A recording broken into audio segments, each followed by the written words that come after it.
Alrighty, gang. Hello again. Today's video is the final video for new content for the first, I guess, half of this class, this semester. Just a little bit on Burke, a little bit more on Burke today, and then that'll be it pre-midterm. I think I'm going to put together one more video, as I mentioned last time, just sort of doing a kind of sweep, a kind of pre-midterm review, kind of examination of where we're at. Hopefully that will be helpful as you prepare for the midterm next week. For now, though, just really just a couple of pages out of Kenneth Burke's book, Permanence and Change. This one here. I tend to think of this as one of his richest books. The stuff he's talking about in this one is really powerful, and it gets at a lot of human social dynamics, motivation, psychology, the way that language is wrapped up in all this kind of stuff. So a lot of powerful insights in here. It is, I think this one came out in like the 20s or 30s. So we're going back a century already, I think, thereabouts. And so some of this stuff's a little out of date. But the ideas about language and psychology and culture, I think, are really quite profound, frankly, and worth looking at. So it begins by talking about a grasshopper. And he's talking about this idea of our interests, frankly. So right off the bat, we're dealing with this business of interest, the nature of interest. It's not hard to imagine if a grasshopper could speak, he would be much more readily interested in what you had to tell him about birds that eat grasshoppers than in more scholarly and better presented talk on mating habits of an Australian auk, right? The factor of interest plays a large part in the business of communication. So, and when he's talking about interest here, he's talking about like material interest, physical, bodily, right? So the grasshopper is concerned about his very safety, right? And the next example of the philosopher with the toothache is going to be more interested in dentistry than on mathematical symbolism. Why? Pain, physical pain.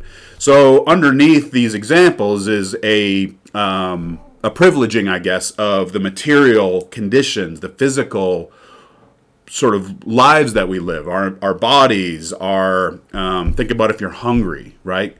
If you, if someone in your family is sick or struggling, and because they're part of your interest, you love them, you're attached to them, so now you're worried and it's all you can think about, or, you had a really bad day at work and it's all you can think about, right? These things all tap into our interests.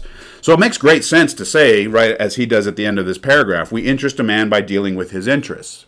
Perfectly reasonable, right? It's like a very classically Burkean kind of moment to say something, very simple and rich at the same time.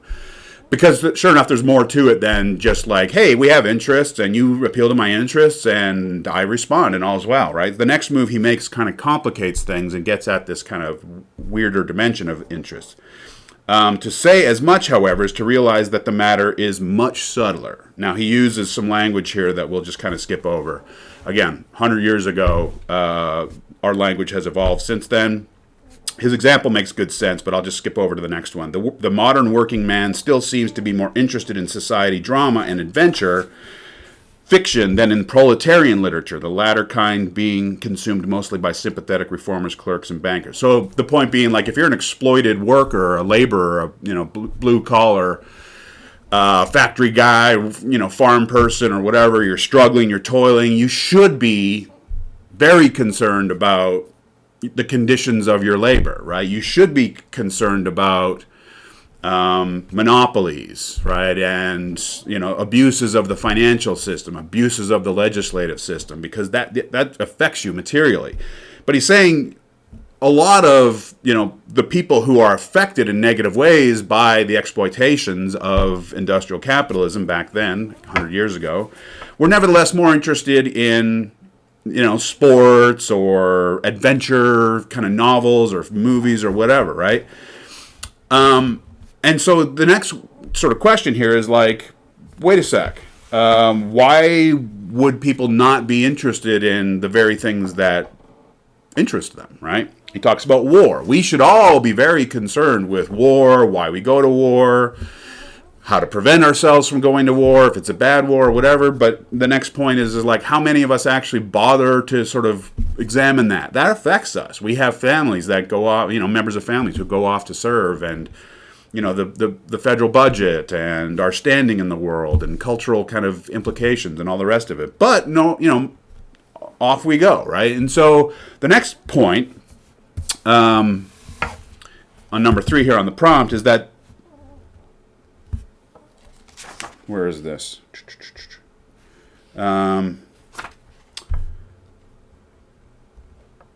The mere fact, the top of 38, the mere fact that something is to a man's interest is no guarantee that he will be interested in it. Now we're getting in a kind of weirder place here, right? So it's like, hey, this is in your interest. Why don't you care? How many people are still not on board with the fact that we are cooking our planet? It's in all of our interests to stop emitting and wasting, and we're seeing the evidence of it all over the place with the fires and the storms and increasing homelessness and increasing migration into the southern border. It's all part of this larger story about a disrupting climate and instability and worsening storms. We should all be interested in this, but there's still massive amounts of the population that refuse to accept it. I would argue, and I think Burke would argue, because they have other interests that conflict, right? Like my sister married a farmer.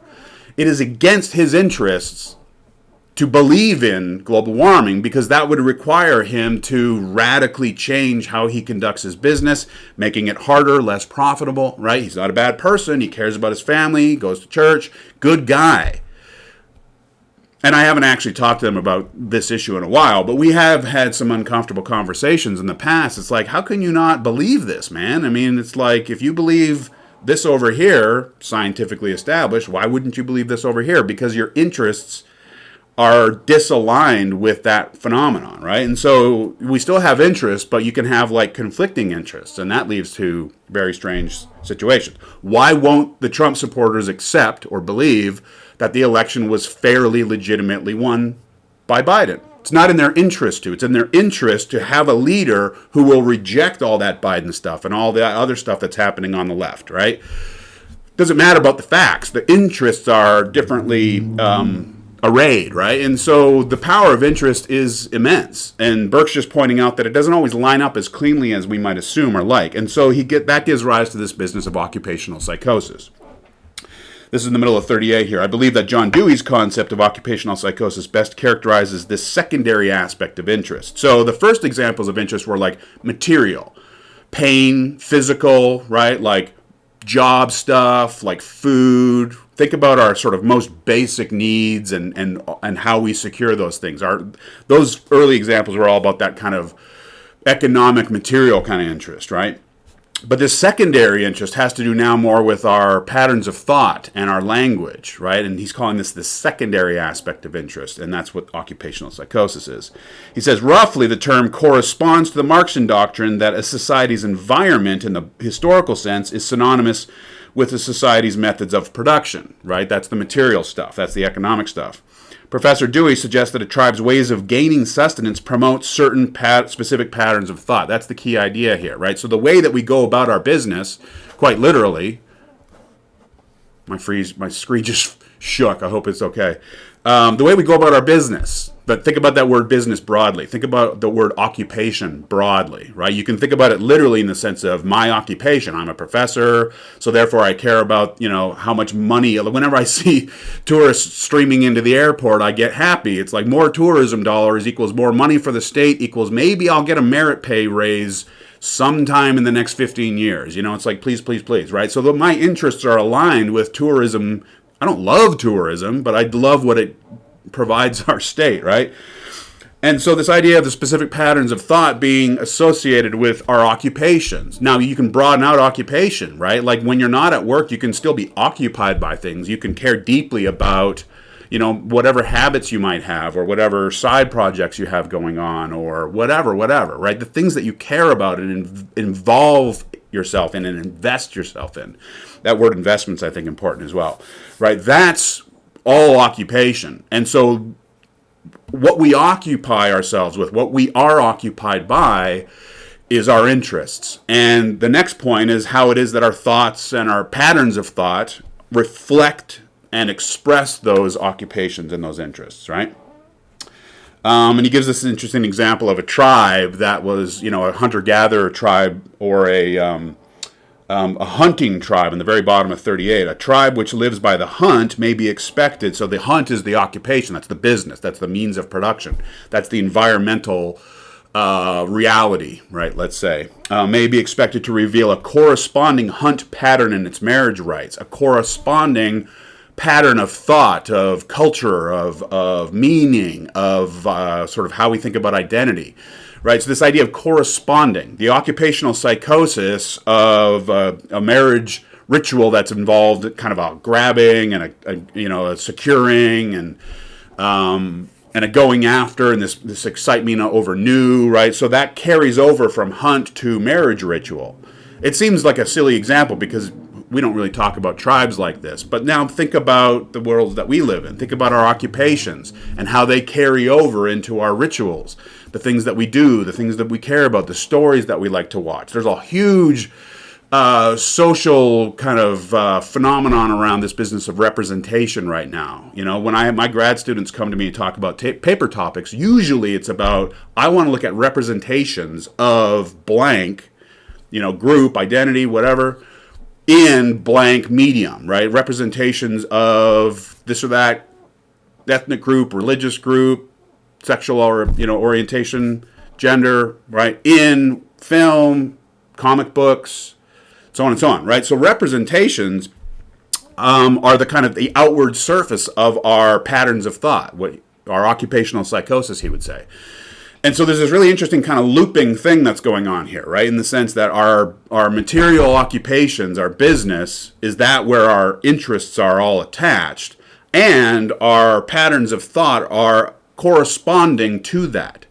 We got to be careful with the language here because we don't want to say like it's 100% determined, like where we are born, what we do, what our parents do, what their friends do, 100% determines everything that we think and care about and all of our interests. We can always think of examples. We can think of people who are brought up in this realm, this community, this kind of way of life, and then they escape or they get away, or you go to the city or you get out of the city and you go to the country, or you get out of America and you go to a different country altogether because you're just sort of tired of the occupations, okay?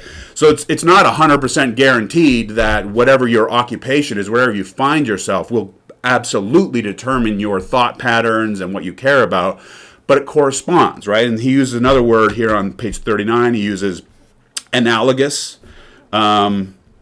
So he talks about the corresponding hunt pattern, and about 10 lines down, he says, we will shape them analogously to their patterns of work, right? So patterns of thought are analogous to our patterns of work. There's not a direct one-to-one, but there's a hugely important kind of resonance between them, right? So chances are that what you do, what you're occupied by, where your interests are, will hugely shape how it is that you process the world coming at you, the kind of language you use, the kind of music you listen to. I got some examples on the prompt here about, like, if you come from an agrarian part of the country, and if you grew up in smaller towns, and if you maybe worked on a farm or in a factory, chances are you're going to enjoy country music. Just sort of that's the world that it comes out of, the occupation and the pattern of thought and expression.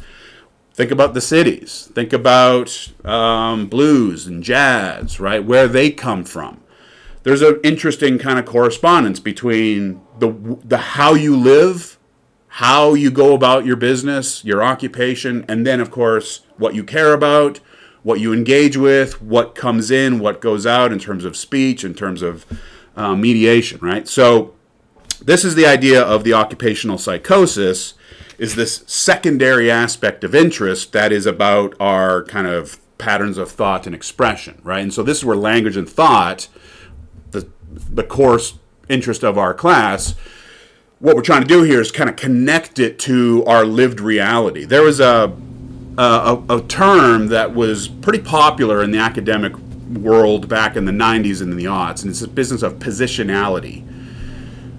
I don't hear it too much anymore. I think it's been replaced. But positionality is this business of, like, where you find yourself in the world, in life, right? Where you're kind of born, raised, brought up, where you find yourself, where you took yourself, the kind of occupation you have, the kind of networks you associate, the kind of identity you have. It's not it's not exclusively about identity, but identity is a key part of it, right? This is all your positionality. You can think of it almost geographically. Where are you located? Where do you stand, right? Who are you in that kind of total sense, not just of like what do you call yourself in terms of identity, but like what do you do? Where are you located, right? Where do you stand? So it's bringing this business of identity down fully to the ground, essentially, to think about how it is that identity is connected to worldliness, like where you find yourself. I believe that positionality might have been replaced by the phrase lived experience, which has become more popular in recent years. It's very similar, although lived experience is more about the subjective experience of that lived experience, whereas positionality was more about, okay, where are you located and how does that shape your ability to sort of process and engage and how likely are you to agree with this doctrine or that doctrine, right? If you were brought up in Canada versus India, right? Your positionality is very different. Doesn't guarantee it, but there's a lot of probabilities associated with, where you're born, how you're raised, where you go to school, how you get kind of channeled and funneled through school systems and, the kinds of occupations, like literal professions that are available to you. All of this material stuff matters hugely for how it is that we process the world in terms of language and mediation, the stuff that we attend to, that because we're interested in, right? So occupational psychosis is very similar to the business of the deterministic screen that we just recently talked about, right?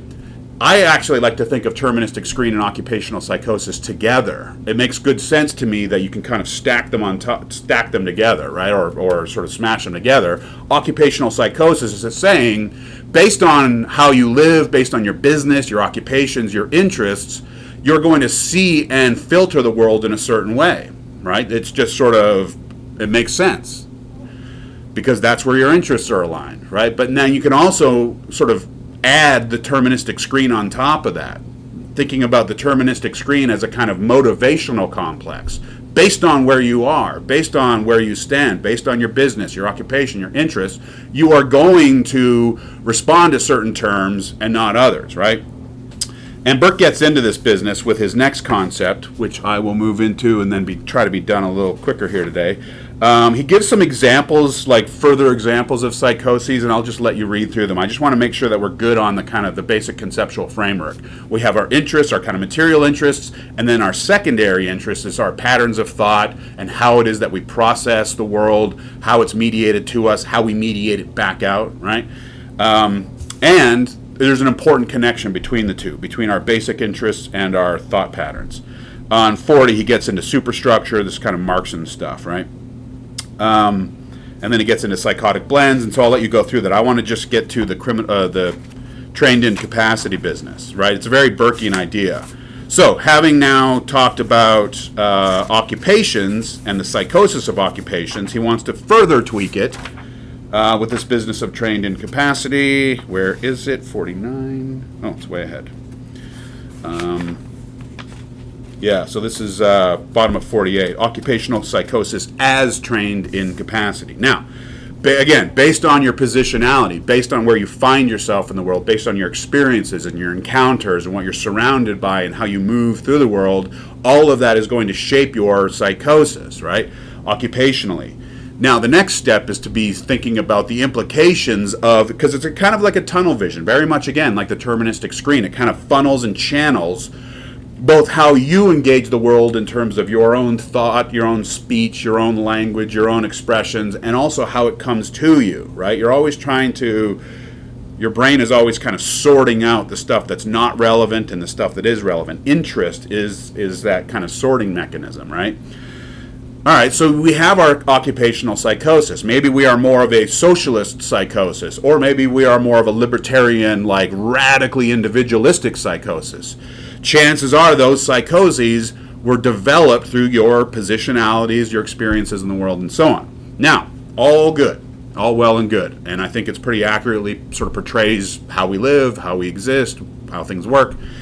But you can also think about your psychosis as a kind of training, right? If you grow up in a church, there's this guy I like to watch on YouTube. Maybe you've come across his channel. He's a film reviewer, Stuckman. He's pretty popular. He's got a couple million followers. Recently, he came out with a video where he was talking about his upbringing in a specific religious community, which he identifies today as a cult. And I'm not going to name it, but if you're interested, you can go find it. And he talks about the process by which he was able to extract himself out of it. And it's this kind of almost like traumatic experience of realizing that, this occupation, this positionality is maybe not one that I want, right? But he's been trained. So you can think of your occupational psychosis as a certain kind of training. You've been trained to see the world in a certain way, through a certain lens. Think about all the deterministic screens that are operating in a cult, right? Think about all the language that becomes necessary and all the other language that gets filtered out. So the last key idea that we want to hit here is this notion that your training can actually work against you. That's this business of trained incapacity. At the top of 49, he mentions the ambivalent nature of an occupational pattern. And that's just what I was getting at. This idea that a certain occupational pattern doesn't force you 100% guaranteed necessarily into a specific occupational psychosis or thought pattern, but there is an important kind of influence going on there. Nevertheless, there's the ambivalent possibility, like that film reviewer, Stuckman. He can leave. He can go in a different direction, but it's hard. And he talks about how hard it is, right? Because he had to kind of get rid of his religious psychosis and sort of develop and adopt new ones. And now he's interested in film and horror films, and he's a filmmaker, and yay, cool, right? That's its own kind of psychosis. So there we go. So he says here in the middle of 49, this important line, he says, a way of seeing is also a way of not seeing. A focus upon object A involves a neglect of object B, right? Whatever it is we're focused on, we're not focused on everything else, right? If you're obsessing about a work issue, but meanwhile you've got a family issue over here, you're going to be neglecting the family issue because of the work issue, or vice versa. You got this important work issue, but you have a sick kid or whatever, and you can't, right? It's all about kind of what we attend to, what we focus on, and this business of what, any attention or any kind of focus involves unattention, disattention, right? Non-attention. So that's important. And then this last key line, where is it? We can be unfitted by being fit in an unfit fitness. Where is it?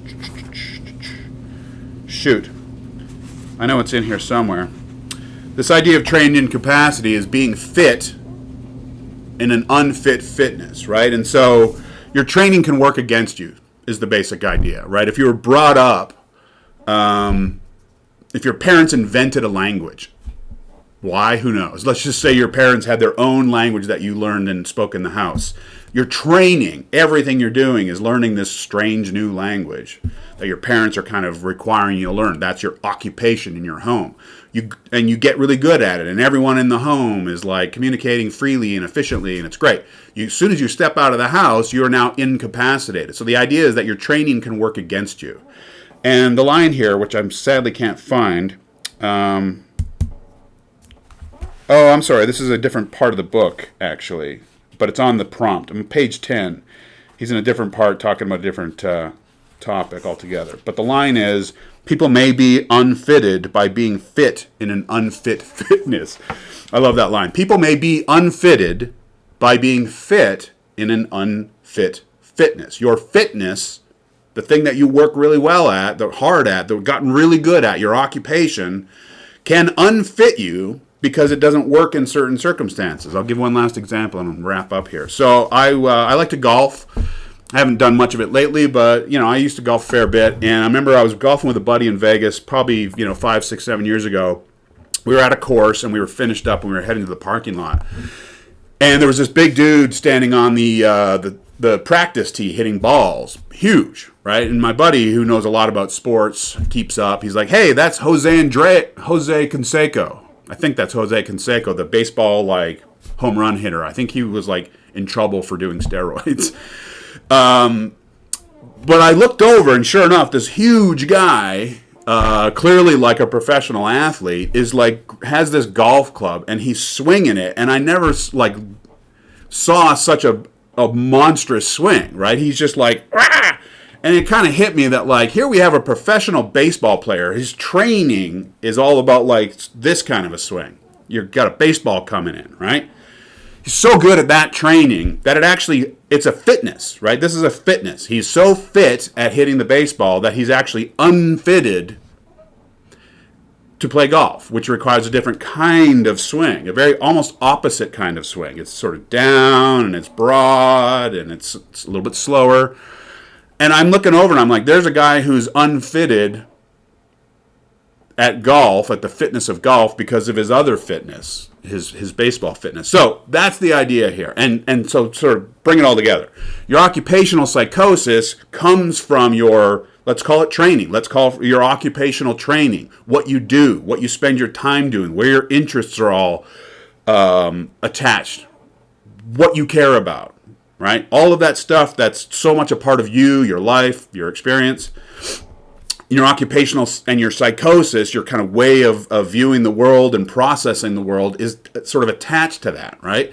And that can serve you well. The whole point is it's serviceable. Burke talks about the serviceability of performances, right? We train and we try to become serviceable at whatever it is we're doing.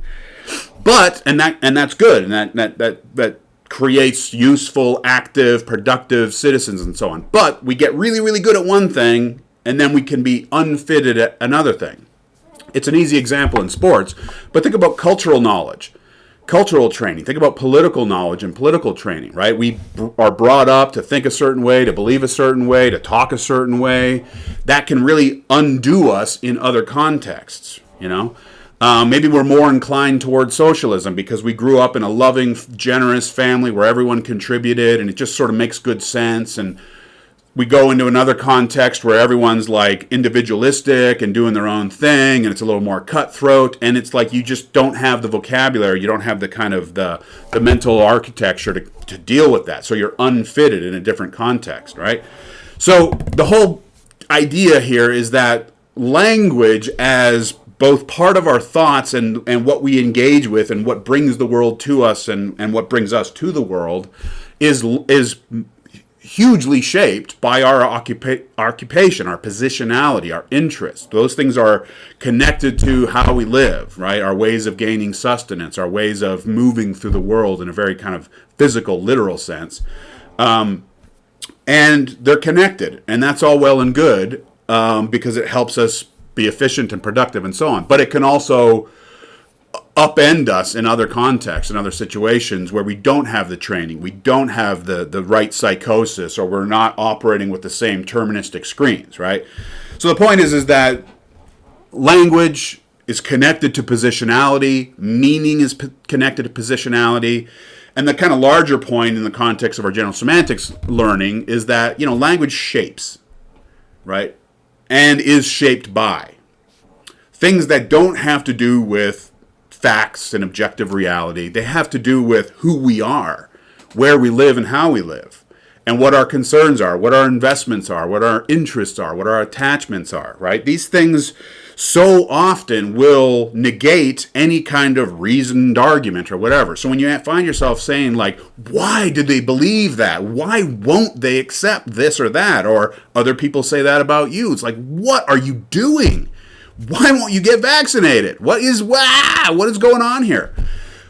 If you look at their occupations, if you look at their interests, and if you look at their mental architecture that he's calling psychosis, but we could just as easily call it a deterministic frame, it probably makes a lot more sense, right? So reason alone, facts alone, it doesn't get us very far. We got to consider a broader total picture that involves the individual, their place in the world, their positionality, their interests, right? That material stuff is important because we see too often, especially since the time of, the general semanticists, we see too often how it is that the objective fact-based narrative just on its own does not sway people. Why? Because their interests are not aligned with it. So chances are, if there's like really rigid disagreements, we got to sort of dig down a little bit further. It's not just about the facts and just about the arguments and the logos. We got to dig down and think about interest and occupation and positionality. I think that's important. All right. 29, sorry.